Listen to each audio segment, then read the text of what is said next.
যার মিষ্টি চাহনির জন্য 2015 সালে বজরঙ্গি ভাইজান দর্শকপ্রিয় হয়েছিল, সেই হর্ষালি মালহোত্রা এক দশক পর আবার বড় পর্দায় ফিরছেন দক্ষিণ ভারতের সিনেমার হাত ধরে। বজরঙ্গি ভাইজানে মুন্নি নামে পাকিস্তানি মেয়ের চরিত্রে অভিনয় করে নজর কেড়েছিলেন তিনি।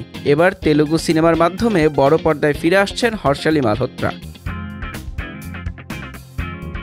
জানা গেছে তিনি দক্ষিণ ভারতের সুপারস্টার নন্দমুরি বালাকৃষ্ণ এর আসন্ন ছবি অখণ্ড 2-এ একটি গুরুত্বপূর্ণ চরিত্রে অভিনয় করবেন। এটি হর্ষালির তেলুগু ডেবিউ এবং এই খবর প্রকাশের পর তার অনুরাগীদের মধ্যে উত্তেজনা তুঙ্গে। সম্প্রতি মুম্বাইয়ে ছবির প্রথম গান মুক্তির অনুষ্ঠানে উপস্থিত ছিলেন হর্ষালি। নতুন লুকে তাকে দেখে দর্শকদের আগ্রহ আরও বেড়েছে।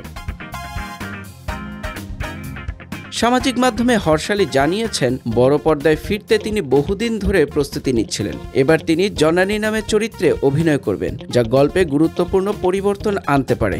অখণ্ড 2 হিন্দি, তামিল, কন্নড় ও মালয়ালম ভাষায় মুক্তি পাবে। ফলে হর্ষালির জন্য এটি বড় পরিসরে দর্শকের সামনে আসার সুযোগ তৈরি করবে। ভক্তরা এখন দেখার অপেক্ষায় হর্ষালির নতুন অধ্যায়ে কতটা সফল হতে পারেন।